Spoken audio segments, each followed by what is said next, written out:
Que tal ficar com o cabelo liso, leve e solto? A Bloom Gold traz a progressiva de chuveiro, sem formol, amônia, parabenos e sulfato. Seus fios lisos, sem danos. Com uma tecnologia inovadora à base de ácidos orgânicos, proteína da seda, queratina, óleo de macadâmia e ácido hialurônico. Recupera a elasticidade dos fios, estabiliza o pH, tem ação anti-frizz e proporciona maciez e brilho.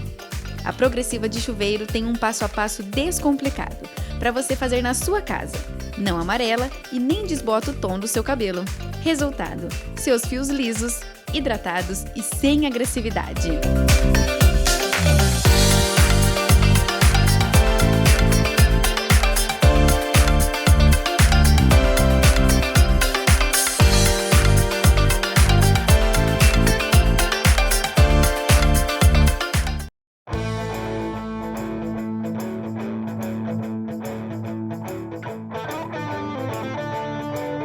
Você que não conhece a nossa choperia e a nossa distribuidora, é só chegar aqui na Rio Branco, na quadra 31, fazer uma visita pra gente. Vem experimentar os nossos deliciosos chopes. Nós temos 6 sabores aqui: Pilsen, puro malte, IPA, vinho, marula e escuro. A choperia, ela abre a partir das 16 horas, nós vamos até as 22. E temos também as nossas deliciosas porções, né, com alguns carro-chefes, né?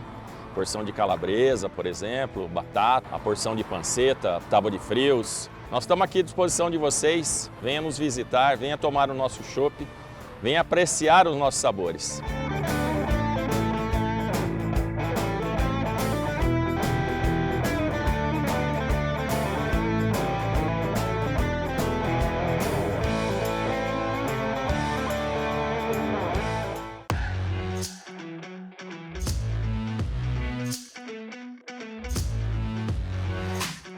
Estamos aqui no Residencial Monte Cler, mais uma portaria remota entregue pela Vitiver Sistemas de Segurança.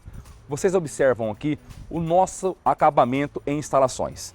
O melhor da tecnologia aqui implantado, sistema de reconhecimento facial, acesso exclusivo para moradores e portadores de necessidades especiais, sistema de câmeras completo por todo o condomínio e também um diferencial que a Vitiver promove é atendimento exclusivo para delivery. Todos os equipamentos que vocês veem aqui foram instalados em sistema de comodato. O melhor da tecnologia você encontra na Vitiver Sistemas de Segurança. Entre em contato conosco e faça um orçamento sem compromisso. Vitiver, com você aonde estiver.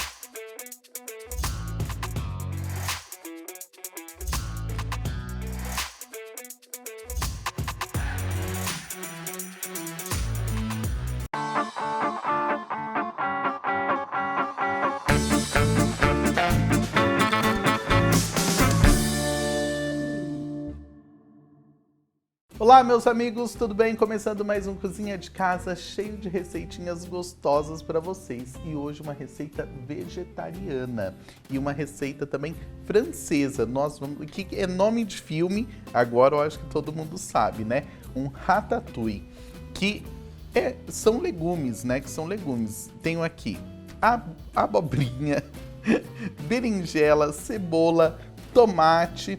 Aqui eu tenho também pimentão, cebola, vou colocar pimenta, tenho alho.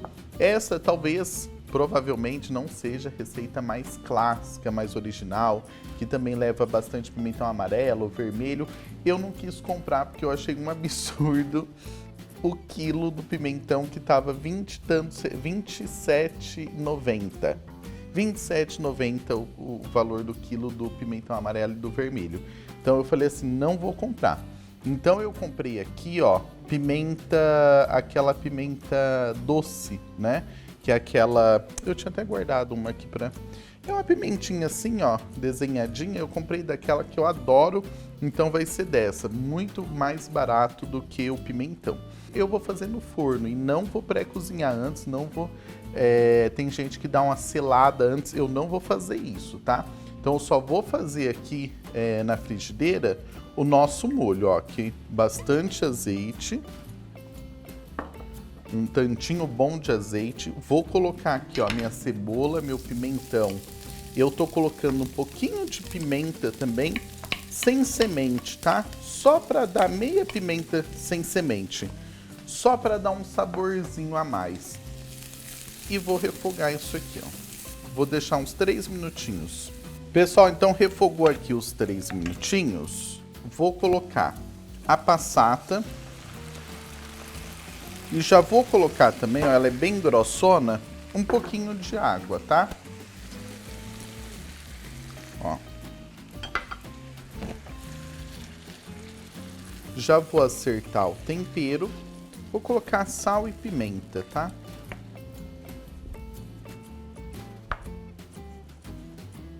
E pimenta do reino não pode faltar. E vou deixar refogando aqui, cozinhando, uns 3 a 5 minutos depois de ferver, tá? E é isso, aí depois nós vamos já para montagem. Tomar cuidado para não me sujar, que quase toda vez eu me sujo. Então vou ficar aqui de longe. Pessoal, ferveu o nosso molho.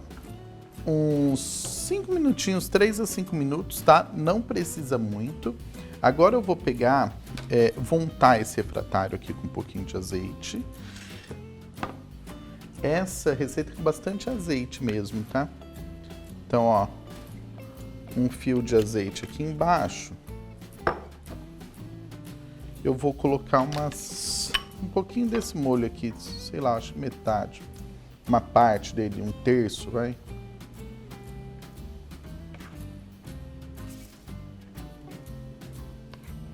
Ó. Então, cobriu bem o fundinho aqui de molho.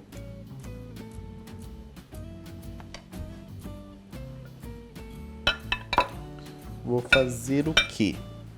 Agora eu vou fazer as camadas de legumes, tá? Então eu tenho aqui a berinjela, a abobrinha, a cebola, o tomate. Pôr já um pouquinho de manjericão aqui no fundo, ó. Manjericão, alecrim e manjericão. Esse aqui é o alecrim. Ó. Um pouquinho de alecrim. Já dá uma super perfumada. Já vou pôr aqui, ó, um pouquinho do manjericão também. Se não tiver essas ervas, pode ser seca, tá? Não precisa ser essas frescas. E se você tiver cheiro verde, ou então chimichurri, ou então ervas finas, também vai muito bem aqui, tá bom? Agora eu vou fazendo assim, ó. Uma rodela de berinjela, uma de abobrinha, uma de cebola, e uma de tomate. Aí eu vou repetindo isso, tá? Então, ó, uma berinjela, uma abobrinha, uma cebola e um tomate. E assim vai, tá? Então, assim, assim. Se você quiser aqui, você pode temperar já um pouquinho esses legumes. Eu não gosto de comida muito salgadona, não.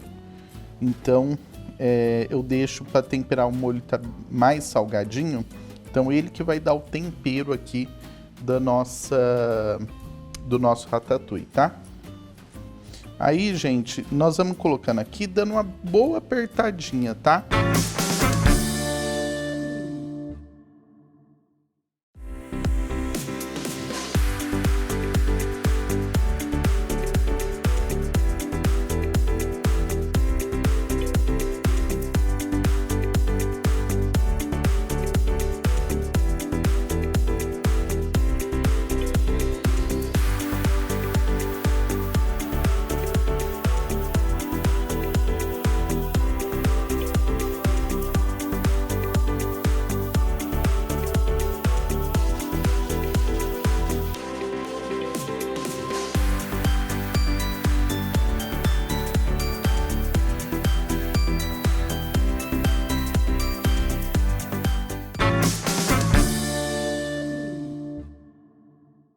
Ó, pessoal, como que ficou?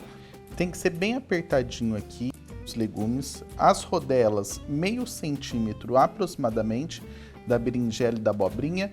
O tomate e cebola tá mais fininho que isso. E aí, como a gente está fazendo um refratário redondo, vai ficando espacinhos. Então aí você pega mais um legume, ó, um pequenininho, e vai colocando nesses espacinhos, tá? Um pedacinho de tomate, um pedacinho de berinjela, de abobrinha, para ele ficar bem apertadinho aqui, porque senão ele vai diminuindo no forno e aí vai ficar super murcheba. Então aí você vai colocando apertadinho assim, sempre vendo se cabe mais nos espacinhos, tá? Ó. Ok. Agora eu vou jogar esse restinho de molho aqui, dá uma polvilhadinha com sal, vai.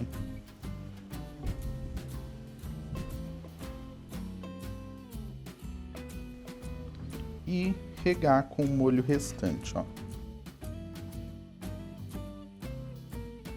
Agora eu vou colocar mais um pouquinho de erva aqui em cima,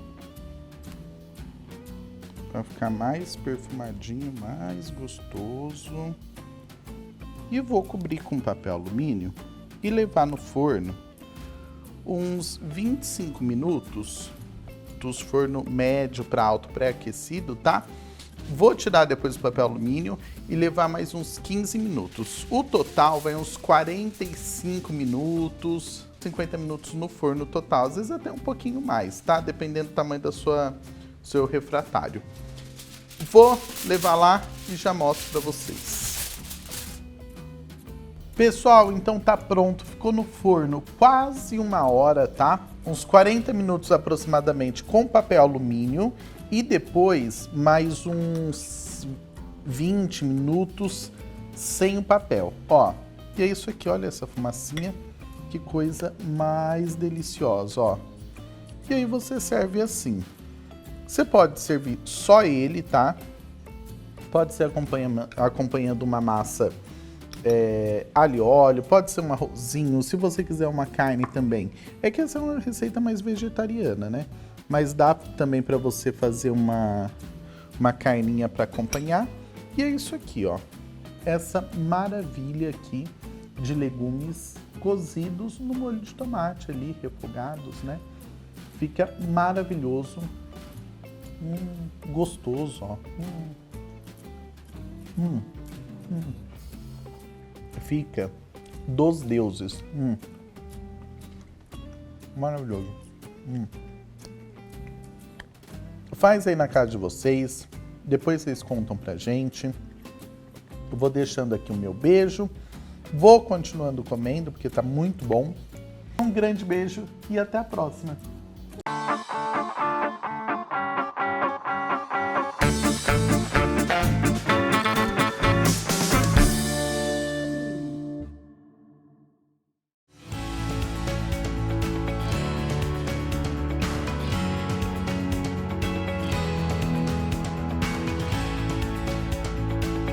ABC da Construção é sua nova referência de acabamentos em Bauru, onde qualidade e variedade se encontram para atender todas as suas necessidades. Com mais de 66 anos de mercado e 350 lojas, somos uma das maiores redes de construção civil do país.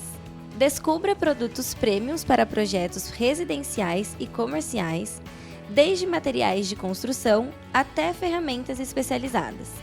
Entrega rápida em até 7 dias e, além disso, você pode comprar também pelo site, com retirada facilitada na loja. Transforme suas ideias em realidade aqui na ABC da Construção.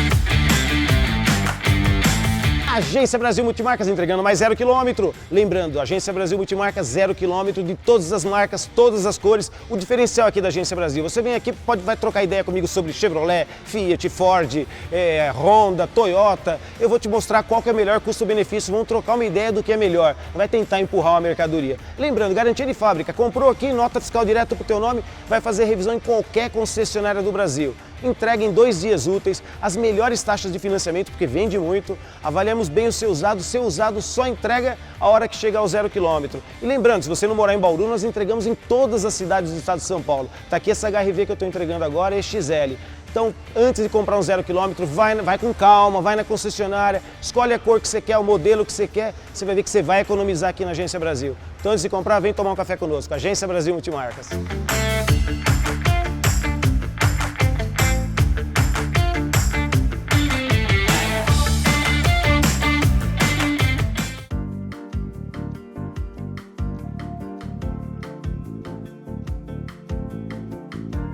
No restaurante Bom Motivo, cada prato é uma experiência única. Aqui é o lugar ideal para você fazer uma pausa na correria do dia a dia e desfrutar de um almoço agradável e com uma comida deliciosa. Nossos pratos executivos são cuidadosamente preparados com ingredientes frescos e de muita qualidade.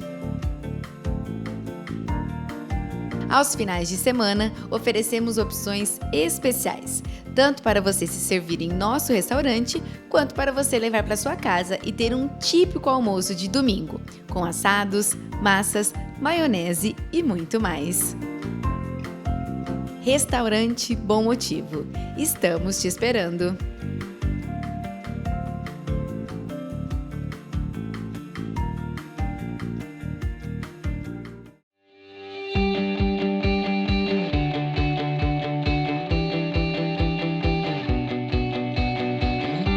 Transforme seus projetos em obra-prima com a Magic Tintas. Desde tintas imobiliárias até as industriais, automotivas e agroindustriais. Temos tudo para atender sua necessidade. Preços competitivos, entrega rápida e estoque completo. Na Magic Tintas, cada cliente é único e estamos aqui para te ajudar a encontrar a pintura perfeita para o seu projeto. Profissionais experientes prontos para te orientar, garantindo assim que você sairá com mais do que apenas tintas. Terá a confiança de ter feito a escolha certa. Visite uma das nossas 6 lojas e dê vida às suas ideias. Magic Tintas, a magia das cores, transformando sonhos em realidade.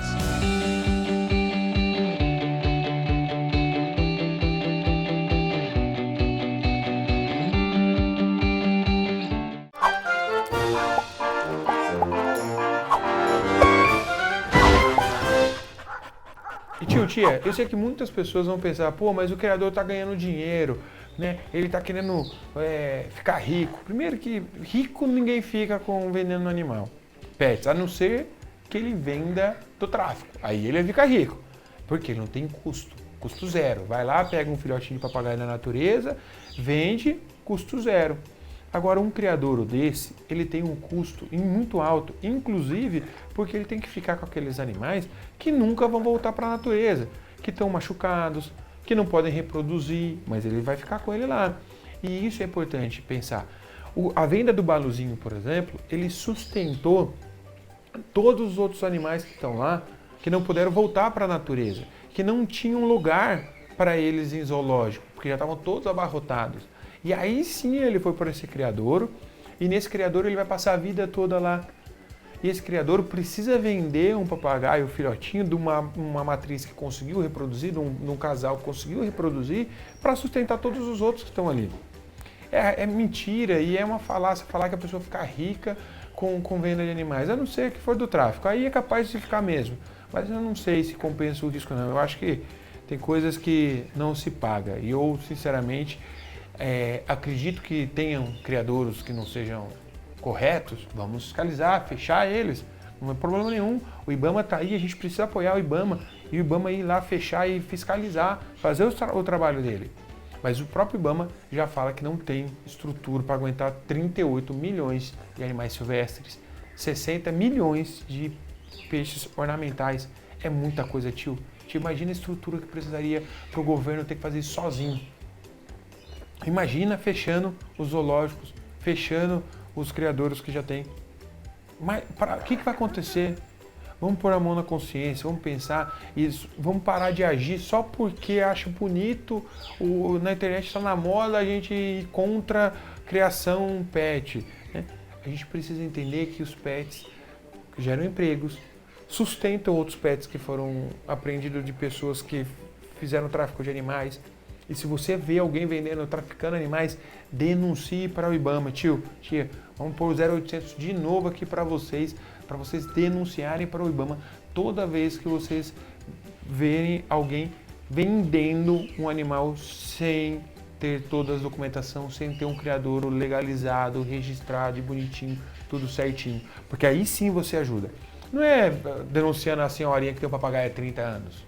Né? Você ajuda quando você vai lá no dedo, põe o dedo na ferida do traficante ali, ou do carinha que vai e pega ali no bairro dele, tem uma árvore que todo ano ele vai lá e pega, sobe no coqueiro e pega os filhotinhos do papagaio, do tucano. Esse cara você tem que denunciar, tá? Ficou qualquer dúvida, manda pra gente nas nossas redes sociais, que todo domingo, 10 horas da manhã, a gente tá com um vídeo novo, 9 horas da manhã é live, em quarta-feira. Toda quarta, Tio Petisco Responde no YouTube e no Instagram. Tá com dúvida do seu pet? Entra lá que a gente tem no Tio Petisco Responde 1 horinha, 40 minutos, sempre para tirar sua dúvida, bater um papo legal. Valeu? Partiu Petisco! Tio, e como que é o novo projeto de lei? Então, o segundo projeto, agora o mais recente, é o projeto de lei 1027 de 2023. Ele é de autoria do deputado Bruno Ganem. A gente vai aprofundar um pouco mais nele, mas para o pessoal entender como que funciona. Esse projeto ele tramita num caráter conclusivo, né? Que é o que significa isso. Ele não vai, como a gente vê às vezes na TV, pro plenário da Câmara dos Deputados, todo mundo vai lá para votar. Isso acaba acontecendo em situações mais importantes, em emendas constitucionais ou até uma outra discussão do Senado, ali, da Câmara dos Deputados. O que acontece nesse projeto conclusivo? Como que é a tramitação dele? Ele tramita em 2 comissões, ele é analisado por 2 comissões. No caso específico desse projeto, ele está sendo analisado pela Comissão de Meio Ambiente e Desenvolvimento Sustentável e pela Comissão de Constituição, Justiça e Cidadania. Em cada uma dessas comissões, ele vai ser analisado pelos deputados que são integrantes da comissão ali, né? E analisados, a gente espera, por pessoas técnicas da área. Então, por exemplo, o deputado em si, ele não precisa ter o conhecimento técnico. A gente espera, como cidadãos, lógico, que ele pelo menos aprenda do que ele quis entrar, né? Ele quis entrar numa comissão, ele quis entrar naquela ali, pelo menos que ele seja uma bandeira boa dele, né? Que ele entenda o mínimo de meio ambiente e desenvolvimento sustentável para fazer parte dessa comissão. Mas lógico, a gente sabe que nem todo mundo tem toda a capacitação técnica e pessoas da área vão ter maior capacitação para que consiga passar para o deputado ali um parecer, passar para o deputado uma orientação mais aprofundada ali, se isso realmente é viável ou não. Então, pelo que eu entendi, é muito mais fácil ser aprovado isso do que uma lei que teria que passar pelo plenário. Isso, muito mais com simples. certeza. São menos deputados que vão estar ali, são menos pessoas para analisar. É uma conversa um pouco mais centralizada no assunto ali dentro da comissão. E acaba não tomando uma mídia também, né? Não tem. É aqueles projetos de lei que a gente acha que só tem lei quando acontece aquele votação. Que a gente vê, aparece na TV, aparece no jornal, isso, né? Passam várias leis ali. Lógico, depois dele ser aprovado pela Câmara dos Deputados, ele ainda tem que ir para o Senado para ser analisado e votado também. Tá? Então, depois que o projeto vira e é votado na Câmara dos Deputados, ele é encaminhado para votação do Senado também. Aí o Senado é no plenário também ou não? Através de comissões também. Comissões também reduzidas. Então acontece essa votação. Aí mais uma importância da gente ficar ligado, né? Porque não é uma coisa difícil de entrar, tá, gente? Então, assim, analisa, olha, veja, como eu sempre falo, você pode não gostar do zoológico, você pode não gostar do aquário, mas você tem que ver se a importância do aquário, a importância do zoológico, porque às vezes eu não gosto, não quero os animais presos, tudo bem, mas qual a importância disso, né? Isso a gente precisa estudar para falar sobre isso. Não adianta a gente só não gostar. Gostar eu também não gosto de muitas coisas, mas a gente precisa fazer e precisa ver a importância que essas coisas têm na nossa vida, né? Exato. Inclusive na vida dos animais, né? Na prática, o zoológico é fundamental no Brasil. A gente está falando aqui, por exemplo, o que a gente comentou sobre o fechamento, por exemplo, num projeto antigo, que não tinha destino para onde iam esses animais. Então, às vezes você quer uma coisa, mas não pensa no resultado, não pensa em toda a logística daquilo ali. Exatamente. Ou, por exemplo, beleza, prendeu, né? Que a gente falou, o IBAMA foi lá, prendeu, vai levar para onde? Sim. O IBAMA não tem já estrutura, aqui em Bauru mesmo eu sempre falo, faz mais de anos que está fechado. Imagina para onde vai levar esses animais. Né? Exato. Não tem como. E a importância até mesmo do próprio IBAMA ser ouvido nessa tramitação. Com certeza. Não foi ainda aí, pelo jeito, né? Não foi ouvido ainda. É um projeto até considerado recente, né, do ano Eu passado. acho um absurdo um deputado fazer um projeto de lei desse sem ouvir o IBAMA. Dentro para redigir o projeto em si, ele pode ter consultado alguém ali. Mas aí não é uma visão do IBAMA, né? É de um profissional, por exemplo, que trabalhou no IBAMA. Agora, que é diferente, exatamente. Né? Dentro da tramitação, como a gente vai deixar na descrição do vídeo depois, o site direto da Câmara dos Deputados, onde vocês podem acompanhar a tramitação, as etapas que estão. Aí dentro lá, aí o IBAMA pode dar um parecer. Então ele pode emitir um parecer, colocar ali que vai ficar anexado à tramitação desse projeto em si. Entendeu? Porque numa dessa aí, ô IBAMA, cuida de tudo. Aí o IBAMA fala, não tem estrutura para cuidar. Como que você faz um projeto? Exato. E como que você aprova algo que eu não vou conseguir atender depois se precisar? Até mesmo uma loucura. Nesse caso, para que o IBAMA ele manifeste como que é a situação do zoológico, porque até então é o órgão que é responsável até mesmo por fiscalizá-los. Então, seria interessante de que ele, como que está a situação dos zoológicos hoje a ponto de a gente precisar modificar algo. Se a gente fizer isso, vai conseguir atender. O que vai melhorar, o que vai melhorar, o que vai piorar. Ideias positivas, né? Sempre isso, porque você não adianta tampar o sol com a peneira. Falar, não, vamos acabar com tudo. Tudo bem, e aí? Você acha que vai parar com o tráfico? Não para. Não para do jeito do tráfico de animais, não para com o tráfico de drogas, mesmo sendo proibido. Então, acreditar nisso é ilusão, tia, não adianta. A gente precisa pensar numa ideia sustentável, uma ideia que realmente cuide dos pets.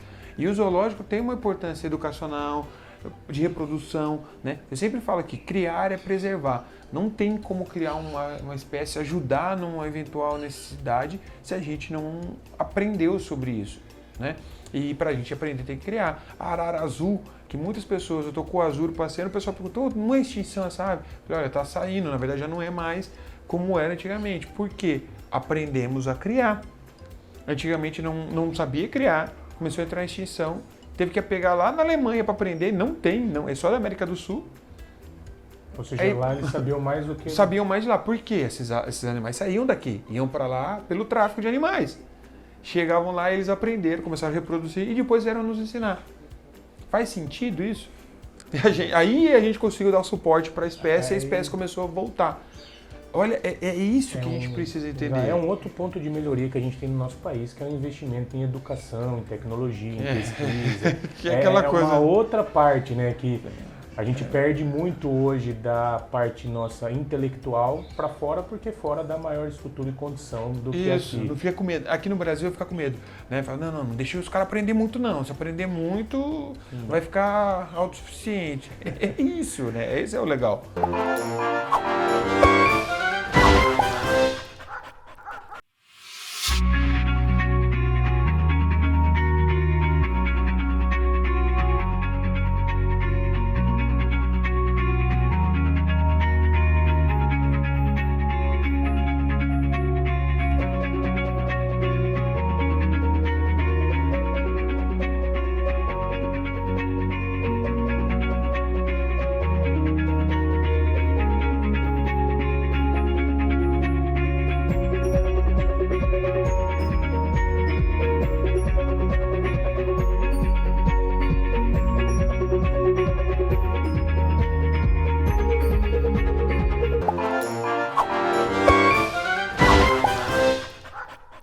E vamos falar um pouco então do que é esse projeto lei. agora. Projeto. Lei não, pelo amor de Deus, ainda projeto. Não é o projeto. Então, não vai virar. Alguns pontos ali. Esse projeto, ele também ele pretende restringir como que vai ser o funcionamento. Ele não vai proibir a existência dos zoológicos e aquários, como era o anterior, mas ele vai restringir.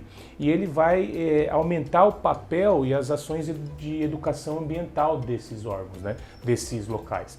Então, a intenção desse projeto é que os zoológicos eles virem mais uma parte do que de lazer, de você ir lá e visitar no final de semana, mas uma questão mais educativa, para difundir pesquisa e também conservação de espécies Essa parte ameaçadas. de educação é legal, eu acho que é aquilo que a gente falou. Você falou, o tio está torcendo para não dar certo. Não é que eu não estou torcendo para não dar certo, estou torcendo para não passar do jeito que está. Isso, por isso tem que ser feita análise de como é a situação hoje eu não quero real. que não melhore, né? Eu Isso. quero que melhore. Pô, Tem que ter equilíbrio, não pode ser... Vamos focar mais na educação? Show de bola. São outros dois pontos que tem no projeto, né? Um, que é um ponto que eu vejo até certo positivo, que é o quê? Aumentar os espaços, né? Diminuir o tempo de exposição e aumentar os espaços. Então, transformar mais numa espécie, como a própria motivação da lei fala, do projeto, né? Num santuário de preservação ali. Então, dar mais espaço para os animais. Lógico, isso parte de um estudo técnico. A lei ali, ela fala que tem que ser como um santuário, mas não há uma regulamentação ainda do que seria o santuário. Então, o nome é bonito, né? Igual você falou do aquário em São Paulo que tem o urso polar. Qual que é a área necessária para que tenha um espaço para um urso polar? Aonde está isso? Não tem uma legislação que estabelece isso hoje. Então precisa-se, depois da lei existir, ter uma regulamentação para isso, entendeu? Esse é o próximo passo do que vai acontecer. E a segunda situação ali é que todas as visitas vão ser acompanhadas por monitores, para evitar, a motivação da lei é que fala que para evitar estresse nos animais, para não ficar aquela criança ali e tudo. Mas isso é uma situação que, em contrapartida, onera os estabelecimentos. Vai pesar demais no bolso. Ou você vai ter que reduzir muito a capacidade de visita, ou seja, um local que hoje recebe aberto 1.000 pessoas dia, ele vai ter que passar a receber 100 pessoas dias para ter condição, ou então tem muitos monitores. E quem que vai pagar o resto da conta? Porque Exatamente. no fim das contas não tem como, não tem almoço grátis, né? Não tem como. A gente precisa ser coerente. Uma estrutura do zoológico, na maioria das vezes, não é os animais que a gente está vendo só. Todos os recintos são locais onde eles ficam por um período. Tem um recinto que a gente não vê, na parte interna ali. E tem outros animais das mesmas espécies que estão lá, que ficam como... Não seria uma reposição o nome certo, mas não tem para onde pôr e o zoológico acaba... Olha, deixa que a gente vai cuidar, deixa que a gente vai cuidar. E aumenta essa estrutura interna por detrás dos bastidores para poder ajudar, para poder manter esses animais ali. Então não são todos que estão expostos. Lógico, o urso polar, por exemplo, não vai conseguir ter muitos. Mas, por exemplo, aves ou répteis, vai ter uma quantidade enorme que você, né, vai ter uma parte exposta, vai ter uma parte ali no backstage, para poder realmente dar qualidade de vida e dar uma manutenção de vida para eles, mas tem um limite que eles chegam. E como que vai fazer para bancar tudo isso? Toda essa estrutura, exatamente. Equipe, pessoal, alimentação, surreal. A motivação da lei ali, segundo o deputado, né, é de que os zoológicos se transformem em locais de centro-estudo e também que eles estejam aptos e preparados para receber, por exemplo, animais apreendidos de tráfico, animais em situação de maltrato, tudo. Ou seja, você acaba ainda mais onerando. Entendo que é importante existe essa necessidade. Que há essa necessidade para eles receberem, até mesmo para auxiliar o órgão que não tem a estrutura adequada como a gente deseja, né? Esse projeto atualmente, como que ele está, né? Ele está aguardando o parecer dos relatores das duas comissões. Então, essa é a última tramitação que ele teve, o último andamento, que foi em setembro de 2023. Ele entrou em conclusão para esses pareceres, para daí ele continuar caminhando. Como a gente já deve ter mencionado, nós vamos colocar para o pessoal acompanhar o site da Câmara aqui na descrição do vídeo, que consegue ver todos os andamentos lá. E também, quem tiver mais dúvidas sobre essa parte de legislação, gente, entra lá no Tio Petisco Instagram, lógico, né? E no Massa Advocacia. Então, o caso aprovado esse projeto, como que vai ficar a situação, né? O que não poderá ser feito mais.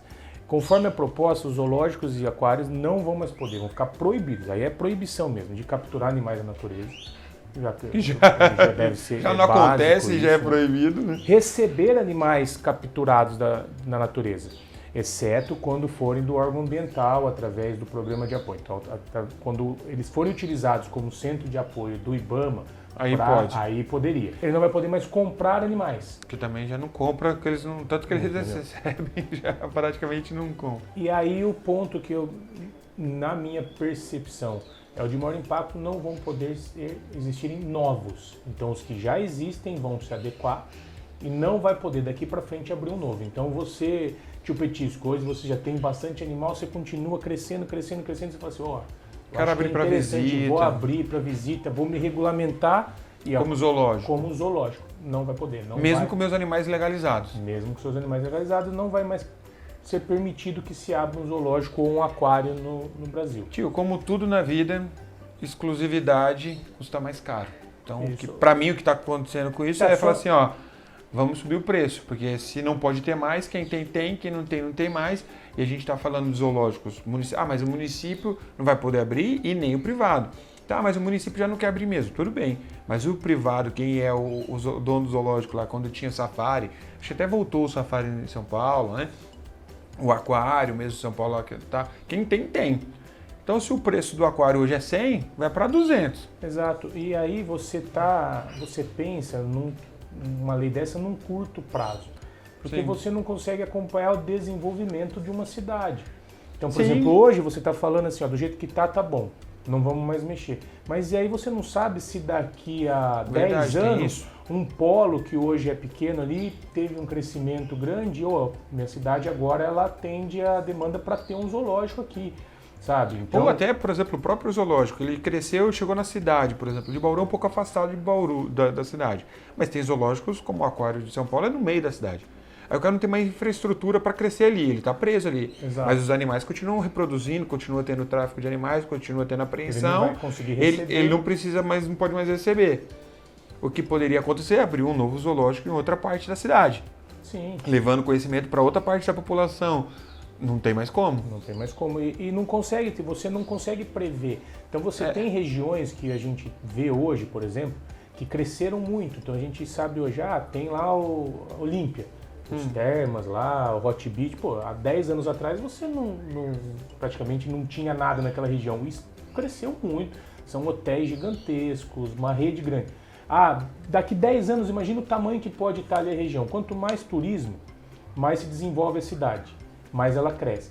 Aí, daqui 10 anos eu quero fazer um outro parque ali, fazer uma coisa diferente para atender a cidade, eu vou abrir um aquário lá. Não pode. Criar-se uma legislação, uma regulamentação que torne a atividade sustentável, você tem que fazer com que existam-se legislações, regulamentações que tornem a atividade sustentável, para que ela consiga não ser inimiga do órgão ambiental, mas ser um braço de ajuda. Então, por exemplo, não acaba acontecendo o quê? Você dá um tiro no pé, você corta um braço que poderia estar estendendo a mão, exatamente. Vamos melhorar a estrutura, vamos subsidiar a atividade para que ela consiga atender, auxiliar mais, receber mais animais, do que realmente você, vamos proibir. Esse projeto de lei, ele tem prazo para poder ser analisado? É a mesma questão do anterior que nós falamos, ele tem que ser analisado dentro da licenciatura, então ele tem que ter um parecer conclusivo até o final da licenciatura, que começou em 2023, né? E vai até 2025. Então, 2023 até 2025 ele tem que ser votado. Se não for, ele vai ser arquivado novamente de novo. Tá? E o que mais que fala esse projeto? Nós falamos o que não poderá acontecer e quais são as obrigações. Tem mais, gente? Tem mais. Quais são as obrigações? Então, os estabelecimentos eles vão ter que evitar que os animais não se reproduzam, que é um ponto de contrassenso, né? Você tratar de uma preservação e inibir uma atividade fisiológica do animal, né? Essa me pegou, tio. Então, olha, eu tô sem palavras para como que você quer dar bem-estar pro seu pet. Eu já acho absurdo isso, porque assim, eu tenho corujas aqui, macho e fêmea. Eu não deixo elas juntas, né, muito próximas, porque se ela reproduzir, por lei, eu sou obrigado a quebrar os ovos. E agora, imagina o zoológico que poderia aprender como reproduzir, como fazer, cuidar, zelar, repovoar se precisar. Acabou. E aí você pega agora e proíbe os animais de se reproduzir, não é maus tratos da mesma forma? Imagina a estrutura que tem que ter. Primeiro o absurdo do negócio, e depois a estrutura para separar tudo isso. Exato. Imagina o custo que vai ser isso. Aí você diminui, aumente o recinto, coloca só supervisionado e coloca que não pode reproduzir, ou seja, quando você fala que não pode reproduzir, você tem que separar macho e fêmea. É o único jeito. Ou você vai castrar todo mundo ali. E é a questão, novamente, do extremismo. Então você pode ter situações, então, determinada espécie há um excesso na natureza, tudo, é uma espécie que tem muito Então essa espécie nós vamos fazer alguma espécie de controle. Então ali por uma situação determinada. Agora, se você, como você falou, da arara, que teve que vir lá da Alemanha, se tivesse aqui um estudo maior, se tivesse uma reprodução, se fosse permitido, talvez, num zoológico receber um casal, permitir que houvesse essa reprodução, porque a gente sabe, ou seja, mesmo já falou em outros vídeos aqui, não é simplesmente colocar um macho e uma fêmea ali que eles vão reproduzir. E, para finalizar ali a questão da legislação, nós temos um outro projeto de lei, que ele foi apresentado pouco tempo depois, que é de autoria da deputada Duda Salbert, que versa também sobre o mesmo tema. É exatamente a mesma coisa, o mesmo texto escrito de outra forma, não acrescenta, não muda nada, e está sendo analisado em conjunto. Então, quando um projeto ele já está em implementação e tem um outro em paralelo, ele entra como um apenso ali para ser analisado em conjunto. Mas, basicamente, é o mesmo tema, né? Então, o que a gente precisa, na verdade? É acompanhar essa tramitação, verificar os pareceres, verificar o que as comissões, verificar se eles vão ouvir realmente pessoas capacitadas ali. Então, por exemplo, nesse primeiro parecer dos relatores, já vai dar para você ter uma ideia do que eles estudaram, das informações que chegaram até eles para esse parecer. A gente vai acompanhar isso, hein? Vamos acompanhar, porque isso dá para fazer outros vídeos para a gente pôr a posição, o que está acontecendo, né? Pra gente ficar ali. E volta a falar, tia, pode não gostar do zoológico, mas você tem que respeitar a importância dele. Isso são coisas diferentes. Uma coisa é você não gostar, você tem todo o direito de não gostar. Mas você respeitar quem gosta, ou respeitar a importância mesmo desse zoológico, de estrutura, isso não tem como negar. Gente, é isso aí. Vamos encerrar esse vídeo por aqui. Se ficou mais dúvidas, procura a gente nas nossas redes sociais, Tio Petisco, Massa de Advocacia. A gente vai falar muito sobre esse tipo de assunto. Quero trazer o Massa aqui mais vezes, se você quiser vir aqui, vai ser um prazer. É muito bom a gente levar essa informação do ponto de vista de quem realmente estuda a lei. Eu tento aprender o máximo que eu posso, eu sempre gosto de levar informações para vocês, mas eu acho que é importante a gente trazer de uma pessoa que realmente estudou sobre isso, dessa parte específica, e que realmente analisa tudo, puxa tudo certinho para poder falar, não, realmente é isso, é aquilo, porque tem no jurídico ali tem uma segunda língua, né? Não é mais não é a língua nossa, tem que interpretar tudo aquilo ali, e por isso a gente está trazendo Massa, é importante. Se ficou mais dúvida, manda pra gente, porque todo domingão, 10 horas da manhã, tem vídeo novo para você aqui. Valeu! Parte Petisco! Valeu!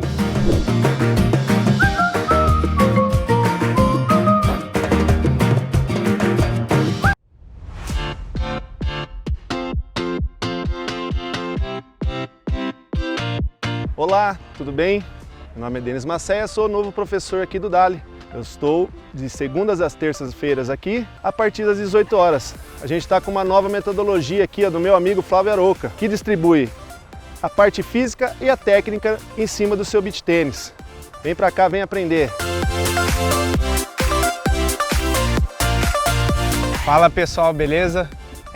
Sou o Enzo Shirozaki, professor de beach tennis aqui do DALI. Tive a oportunidade de fazer a capacitação de beach tennis com o renomado Flavinho Aroca, né, o atual 38 do mundo. E através dessa capacitação eu vou poder trazer aqui no DALI um novo conhecimento, uma nova técnica para você que quer realizar aula de beach tennis. Então venha fazer parte!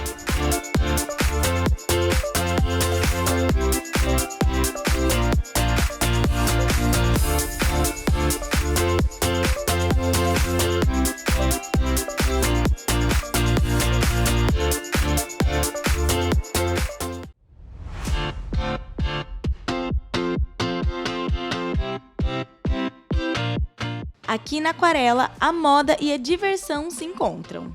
Nosso outlet está cheio de novidades. E já começamos a receber a tão esperada coleção Outono e Inverno, repleta de peças de qualidade. Temos uma variedade incrível de conjuntos para meninos e meninas ficarem bem confortáveis. Dos tamanhos 4 ao 8, os conjuntos estão disponíveis por apenas R$ 59,90. E nos tamanhos 10 ao 14, por apenas R$ 64,90.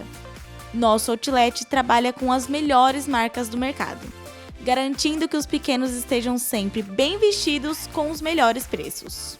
Moda, estilo e conforto com preços imbatíveis é no outlet da Aquarela. Vista seu filho com as cores da Aquarela.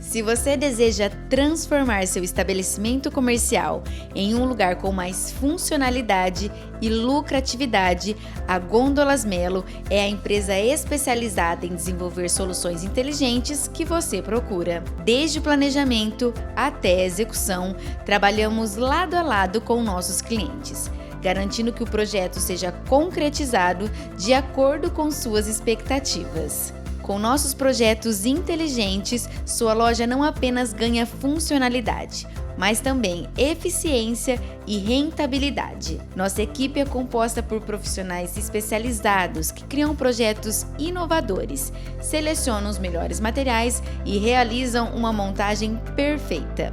Entre em contato conosco e descubra como podemos ajudar a impulsionar o sucesso do seu negócio.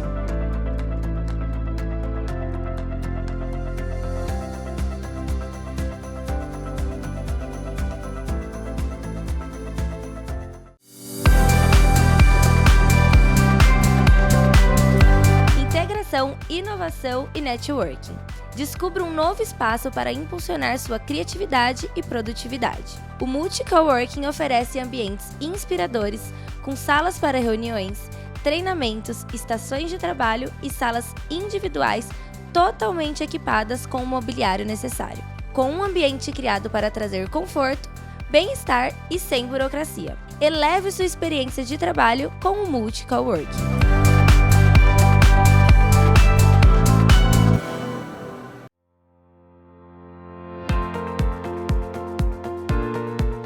Não se fala em outra coisa a não ser no aumento nos casos de dengue na nossa região.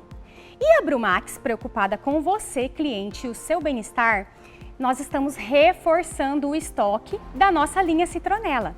A citronela, você já sabe, é um repelente natural que pode e deve ser utilizado em ambientes com crianças, animais. Temos a versão de 1 litro com gatilho e a versão de 5 litros, que você pode só fazer o abastecimento depois. Não pense 2 vezes em deixar o seu ambiente mais protegido, além de todos os cuidados que já sabemos que devem ser tomados. Então, não perca tempo, ligue já e faça o seu pedido.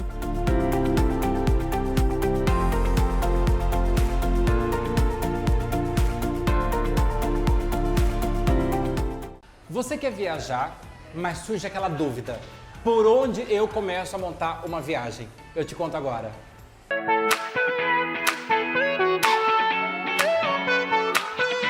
Vamos começar pelo começo. Na hora de planejar uma viagem, o primeiro ponto é para onde eu quero ir. É uma viagem de aventura que eu pretendo explorar, que eu gosto de andar, de fazer caminhada, ou não, prefiro às vezes ficar mais sossegadinho num resort, all inclusive, comendo e bebendo tranquilo, relaxando a cabeça. Todo mundo merece, né? Agora, qual é o teu perfil de viagem? Isso é importante a gente pensar. A partir daí, destinos que sejam interessantes. Mas eu sei que a grande questão é em relação a hotel e passagem aérea. Primeira coisa, o hotel é um pouco mais tranquilo, porque o hotel, quanto mais antecipado a gente compra, mais barato a gente acaba pagando. Em cima da hora, o valor sempre sobe mais. Agora, a grande questão é em relação à passagem aérea. Posso comprar um ano antes? Muita gente me pergunta isso. Não tem como. Se você procurar pelos sites que trabalham com passagem aérea, vocês vão ver que não dá para achar passagem aérea para um ano. A partir de 10 meses a gente consegue.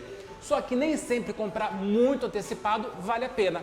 Existe uma barriga. As passagens aéreas, elas começam mais caras, depois elas vão barateando e quando está próxima à viagem, ela começa a subir. Nesse sentido, eu costumo dizer que é importante procurar a passagem entre 6 a 4 meses antes da viagem. E daí, sobre as dicas de quais são os melhores dias, os melhores horários de busca, já contei para vocês nos vídeos anteriores. Acompanhe a gente para mais dica.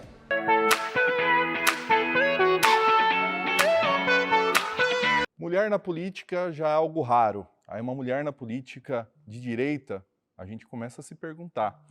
Seja bem-vinda ao Além dos Outdoors, Suelen Rosim. Obrigada, que prazer estar aqui, viu? Tava devendo esse nosso encontro aqui, estou muito feliz, parabéns pelo trabalho.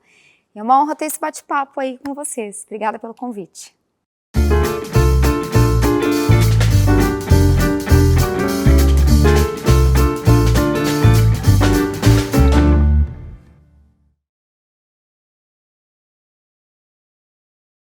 Diretamente aqui do Alameda Rodo Service Center começa mais um Além dos Outdoors. Este que é o maior programa de entrevistas do Centro-Oeste Paulista. Lembrando sempre, você que nos assiste pela TV, pelas rádios parceiras, né? Aliás, um abraço para todas as rádios que são parceiras nossas, a Top FM, a Melone FM, a Do Seu Jeito, a Cultura Regional e a Centenária FM. Todas as rádios nos transmitem às quintas-feiras, né, Maico? As rádios, né? Quintas-feiras, 10h30 da noite. É o nosso programa em todas essas rádios. E na TV, Brumais, canal 27, 527, para Bauru e toda a região. Perdeu o programa? Corre para o YouTube. Está lá disponível todos os episódios, estão mais de 100. A gente tem mais de 2 milhões de visualizações no YouTube. Todos os programas estão lá para você nos assistir. Não quer ver nossos rostos bonitos? Escuta. Todos os agregadores de podcast, Deezer, Spotify, Apple Music, está disponível lá em áudio para você nos ver. Agradecer a Pureza Filmes, que faz toda a técnica daqui, a captação de imagem e som. Sem mais delongas, quero começar a entrevista com a prefeita. O maior programa de entrevista do Centro-Oeste Paulista. Essa mulher é prefeita da maior cidade do Centro-Oeste Paulista. Bauru, né? Modéstia à parte, né? A gente sou apaixonada pela nossa cidade. E eu falo que é uma honra imensa, né? A gente ser a maior cidade também tem a responsabilidade de ser a maior, né? Então tem mais trabalho. O produtor me pediu para eu te dar um presente. Obrigada! Tá? São docinhos artesanais. Que delícia! Tá? Obrigada, viu? E eu quase não sou docinha, regalo. Mas quase não gosto de doce. Obrigado, Mamalu Brigadeiros. Procure nas redes sociais eles. Fazem parceria, vendem para as festas também. Se você quiser revender os doces lá, fala com a Israeli, certo? Prefeita, de onde surgiu a ideia de você ser política? Olha, eu acho que não surge nem de uma ideia em si, não foi uma coisa planejada, né, por mim. Se você falar, a Suelen que se formou em jornalismo, que trabalhou 8 anos em TV, trabalhei na maior emissora, a TV tem afiliada da Rede Globo, então você tem aquele peso, né, de ser uma TV super respeitada. O meu sonho sempre foi televisão, sempre foi fazer jornalismo. Nunca tive um plano B, por exemplo. Era sempre a música e também o jornalismo. Então, se você me perguntasse para aquela menina que começou a faculdade, se em algum momento a vida dela ia se encontrar com o mundo político, eu ia dizer para você, isso é completamente impossível.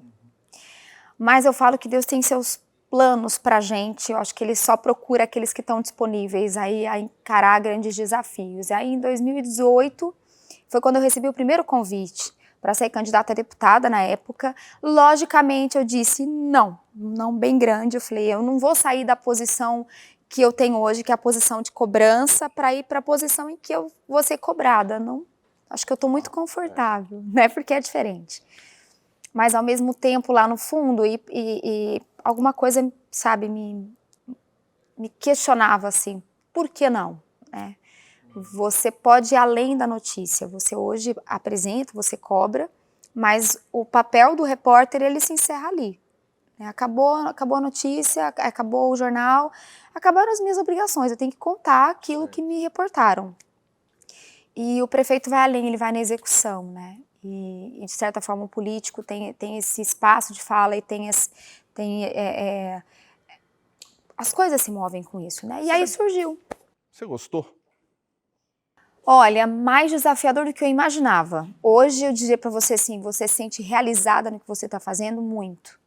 Porque por mais que a gente tenha um monte de coisas para fazer que você de fato não vai agradar todo mundo, você acaba tendo a sensação, pelo menos no meu caso, eu me dedico muito, eu trabalho pra caramba, então você pode não acertar sempre, você pode ter muitos desafios, mas eu me sinto realizada. Então, falar o que você gostou, eu falei, olha, eu gosto do que eu estou fazendo, do que eu me propus fazer, mas não é fácil.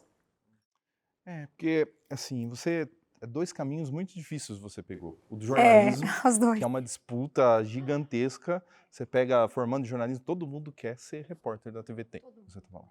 E depois se tornou política, que é outro lugar muito difícil também, que todo mundo bate porque queria estar no seu lugar, na verdade. É uma sensação de certa forma de competição, né? De quem aparece mais, quem propõe mais, quem resolve mais. Então no jornalismo também, a TV de certa forma ela tem essa competição, né? De alguns vão para a produção, outros vão para a edição e outros vão para o vídeo, que é onde de fato você aparece, né? Enquanto imagem.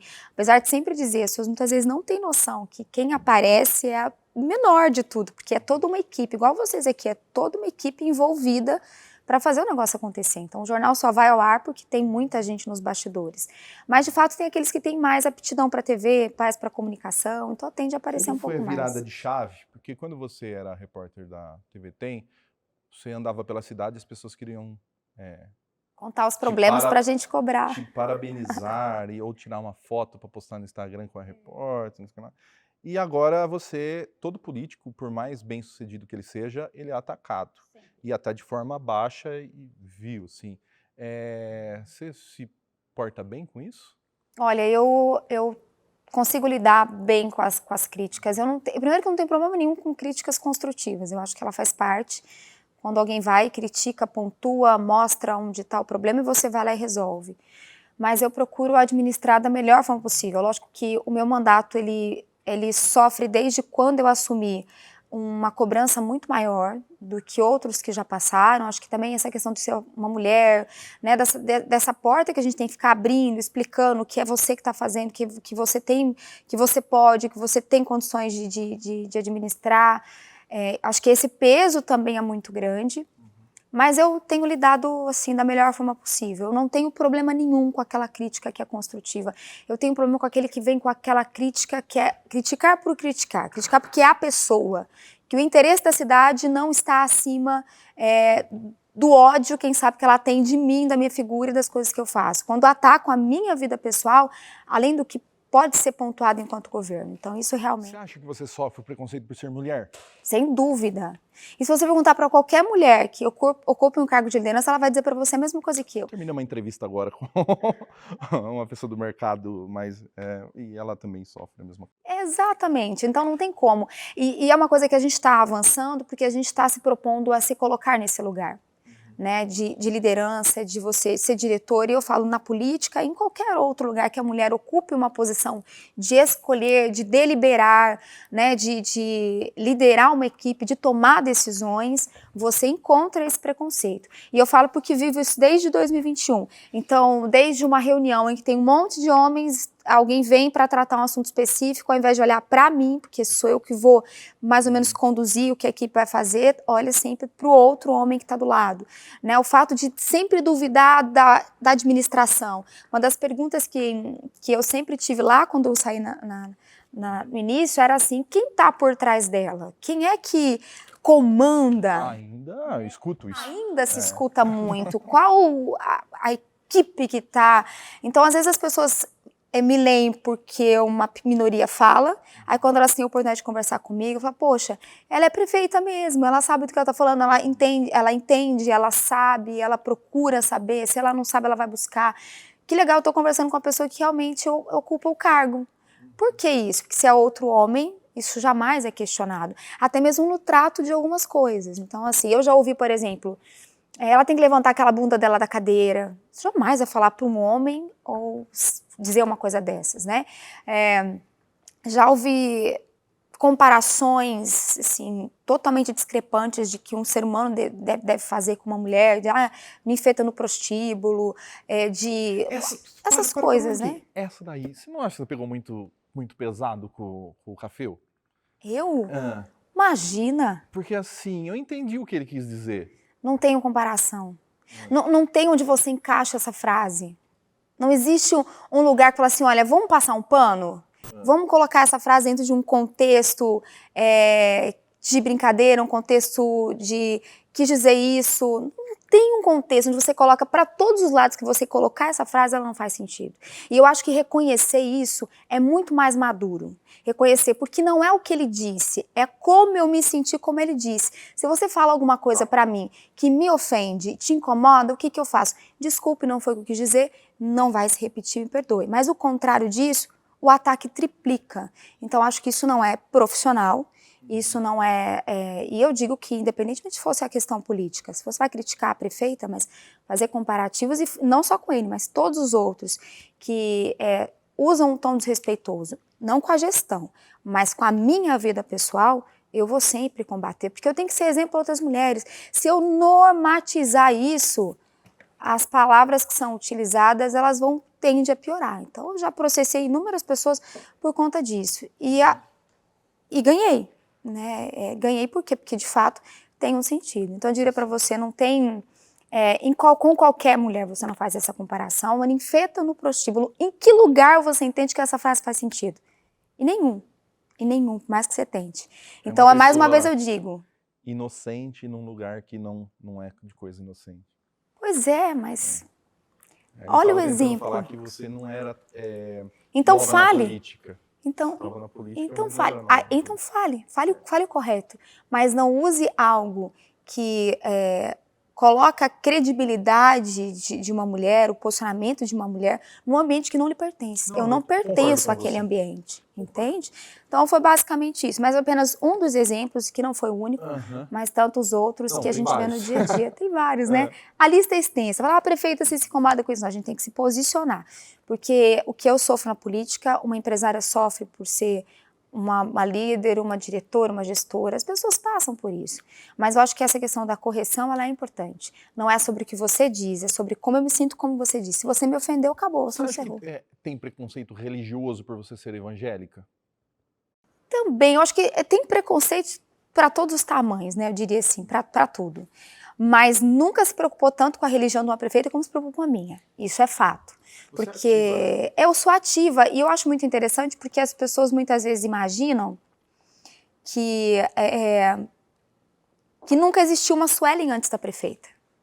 E eu tenho uma história antes de ser prefeita.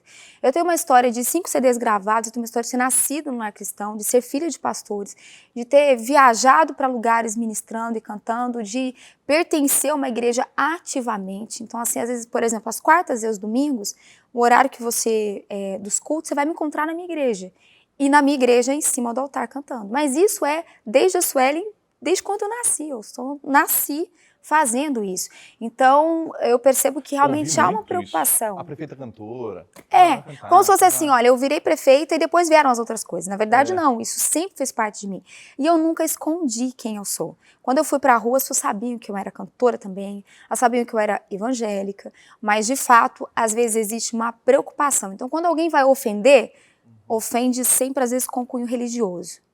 Crentinha, fala de Deus, ela fica falando de Deus o tempo todo. Não falo de Deus o tempo todo, eu sempre falei de Deus, entende? E essa pessoa hoje está prefeita, porque é um ciclo que se inicia e se encerra em algum momento da minha vida.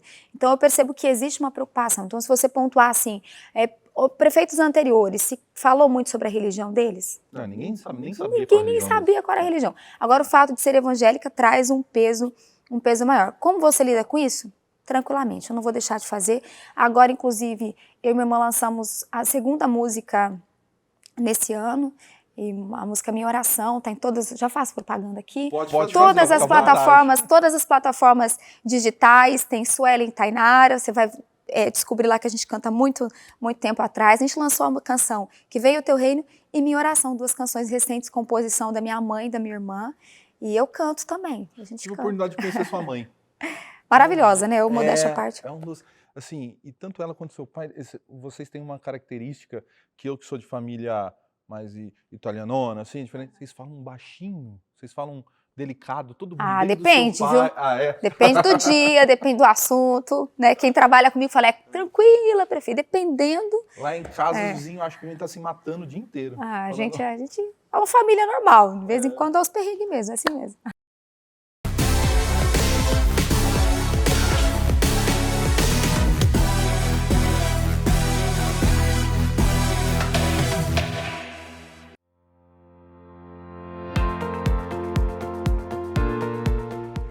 fala em outra coisa a não ser no aumento nos casos de dengue na nossa região.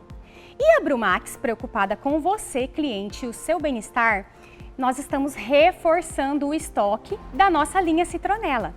A citronela, você já sabe, é um repelente natural, que pode e deve ser utilizado em ambientes com crianças, animais. Temos a versão de 1 litro com gatilho e a versão de 5 litros, que você pode só fazer o abastecimento depois. Não pense 2 vezes em deixar o seu ambiente mais protegido, além de todos os cuidados que já sabemos que devem ser tomados. Então, não perca tempo, ligue já e faça o seu pedido.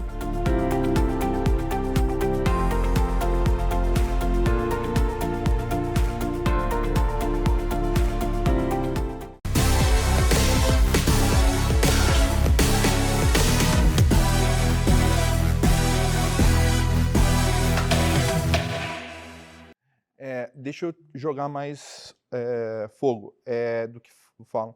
Falam que você é prefeita por acidente, que você não queria ser prefeita, foi candidata, na verdade, porque queria fazer pré-campanha para deputado e acabou que não foi você que ganhou, foi o Raul que perdeu. Você sabe que isso também vem, na minha opinião, de um histórico de imaginar, tudo bem? Bom dia. Ai, que delícia, gente, mas vou mais as gravações aqui.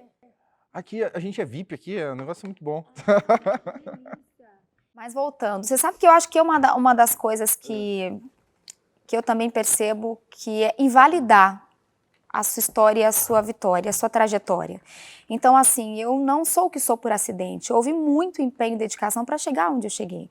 Então, eu rodei muito essa cidade conversando com as pessoas. Fui aos semáforos, fui mostrar as minhas propostas, que eram fazer o que a gente tem hoje funcionar da melhor forma possível, dentro de organização, de arrumar casa. Então, até porque se fosse por aparecer, eu já apareci em televisão.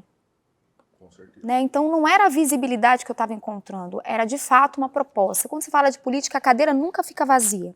Vai sempre alguém sentar. O meu questionamento pessoal naquele momento foi: por que não? Você está na posição de cobrança, por que não se colocar na disposição de ser cobrado? Você pode ir além da reportagem, ou seja, fazer um pouco mais do que você faz enquanto repórter. Acabou o jornal, subiu o rol, a sua parte se encerra. Na política você pode avançar. Você vai fazer tudo? Não. Você vai agradar todo mundo? Não. Esqueça isso, porque vai ser impossível. Mas você pode ter boas propostas e, dentro de uma geração da minha idade, ser relevante para o momento oportuno daquela cidade que você vive. Eu escolhi Bauru para viver. Então, quando as pessoas falam assim, foi por acidente, não, ninguém vai para algo que não queira ganhar. Ganhar é sempre melhor que perder, gente. Então, o que de fato eu tive naquele momento foi uma grata surpresa do apoio que eu recebi. Isso sim me surpreendeu.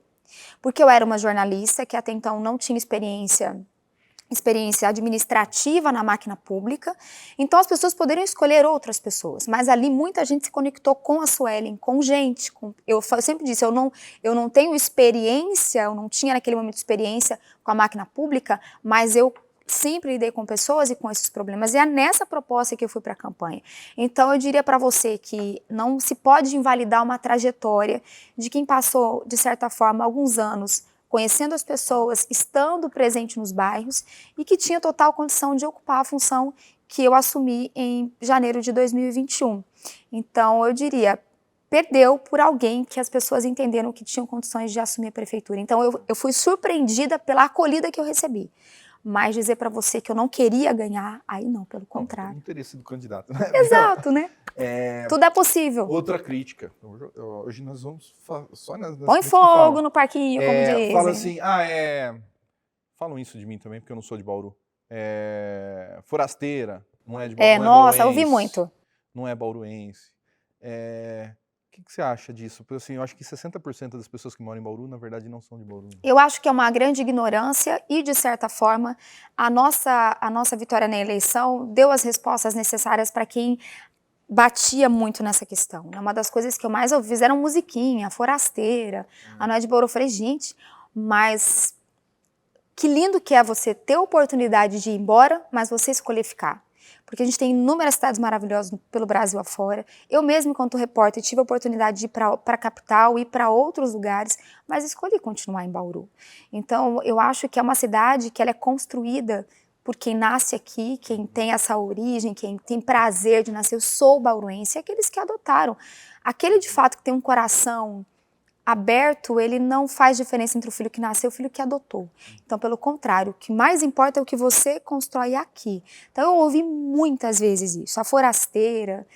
Eu falo, então, eu sou uma forasteira que ama tanto a cidade que estou entregando parte da minha juventude para melhorar a cidade que eu escolhi viver e formar minha família. E ponto. Então, acho que isso foi pacificado e foi superado. Ainda ouço? Sim. Né? Desde, por exemplo, vou fazer uma obra em que precisa modificar algum cenário que está lá há muitos anos. Ela está fazendo isso porque ela não é de Bauru. Se ela fosse de Bauru, ela respeitava esse negócio.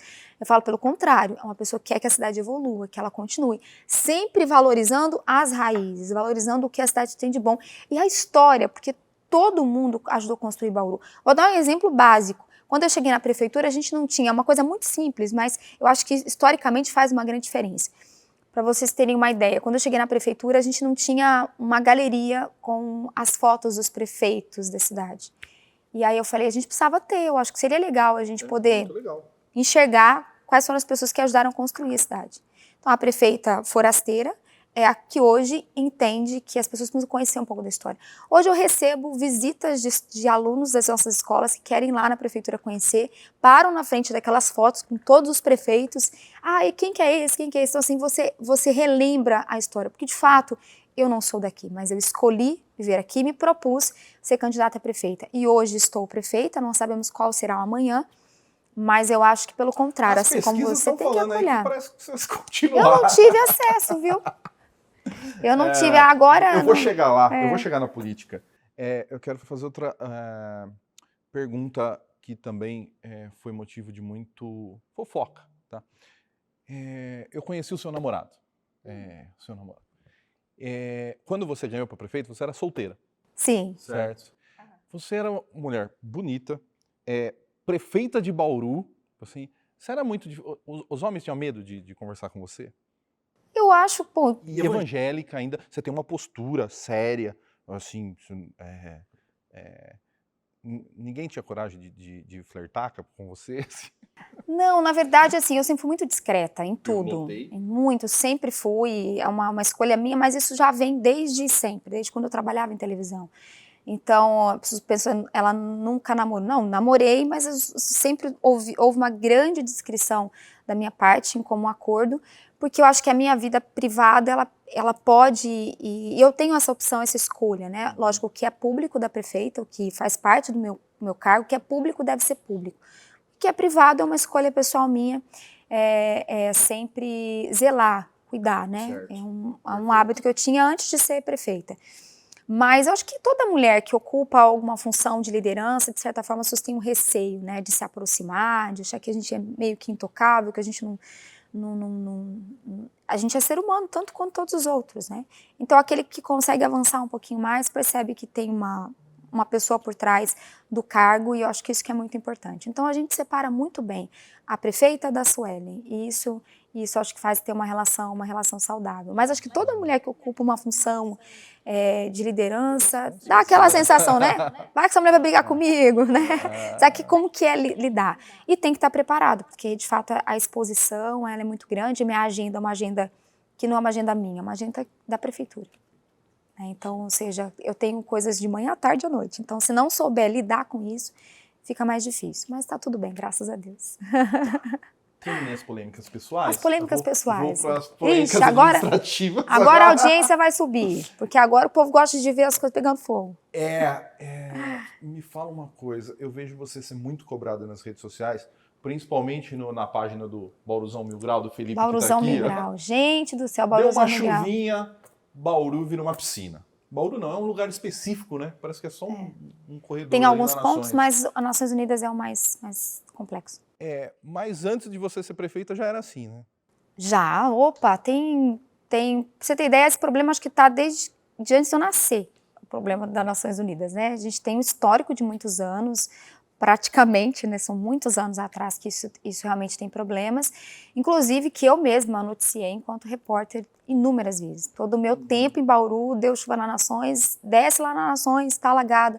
e cobrando dos governantes. Mas eu sempre pontuo, se é algo que acontece historicamente, significa que é algo difícil de resolver. Porque independentemente das questões políticas, acho que todo mundo que se propôs estar no cargo, você quer resolver o maior número de problemas possível. Isso é pacífico, independentemente das nossas questões políticas e partidárias. Então é algo complexo de ser resolvido. E eu juro para você que eu tenho tentado discutir esse assunto desde quando eu assumi. Desde você procurar recursos federais, desde você cogitar fazer um empréstimo para uma obra que tem um volume de gastos muito grande. Aí a gente chega em 23, ano passado, e a gente faz um projeto integrado que resolve 2 grandes problemas num único processo, que é o que a gente está discutindo hoje no Legislativo, que é a concessão. Uma polêmica. Uma polêmica muito grande. E lógico que eu me choco, de certa forma, porque nós não estamos discutindo um projeto que vai prejudicar a cidade, nós estamos discutindo um projeto para avançar 2 grandes problemas históricos que a gente tem sendo resolvidos num único processo. Então eu sei que é muito complexo, às vezes, para a população entender como isso funciona. Mas, basicamente, lá em 23, primeiro de tudo, a gente procura fazer as obras das Nações Unidas por meio de recursos federais, consultamos a possibilidade de fazermos um empréstimo para isso, porque o volume de recursos chega a quase R$500 bilhão. Porque nós não estamos falando só daquele trecho que alaga, a gente está falando de um trecho completo das Nações Unidas que vai desde o comecinho do Vitória Regia até a Nuno de Assis. Então, a gente está falando de uma obra grande para resolver um problema de drenagem. Aí, em 23, a gente opta em fazer um levantamento para a conclusão da estação de tratamento de esgoto, que a gente fala, né, da concessão da ET, que o pessoal fala, concessão da ET. E aí, a gente faz um estudo junto a uma universidade, a USP, que faz um estudo para a gente retomar as obras da estação de tratamento de esgoto. E junto dessas obras, o levantamento necessário para a gente retomar por meio de uma parceria com a iniciativa privada, em que ela vai retomar as obras e ela vai operar toda a estação, ou seja, vai colocar a estação para funcionar 100%. E a contrapartida, a palavra seria outorga, o que ela vai nos oferecer em troca por ela operar esse sistema por 30 anos? Nós colocamos no projeto que ele tem que fazer a drenagem da Avenida Nações Unidas. Então, essa contrapartida da empresa, da concessionária, vai ser, você vai fazer as obras das enchentes e acabar com as enchentes na Avenida Nações Unidas. Então, você resolve 2 grandes problemas no único processo, numa parceria com a iniciativa privada. Tá muito bonito isso daí que é o problema. Então, é um negócio que resolve a estação de tratamento de esgoto, que é um elefante branco que está aí faz muito tempo, e vai resolver o problema crônico e histórico do alagamento, da drenagem das Nações Unidas. Numa coisa só. Por que então gera polêmica? Por que não passa? Primeiro, acho que gera polêmica porque a gente está falando de 2 grandes problemas históricos que se arrastam muitos anos. Dentro de um ano eleitoral, você tem que ser muito Bauru para você falar, eu vou aprovar esse projeto porque eu entendo que é importante para a cidade, que não é um projeto da prefeita, é um projeto para Bauru. Se você separar essas 2 frentes, até porque vamos ser muito realistas. Um projeto desse, ele ainda transcorre por meses. Nós estamos em ano eleitoral.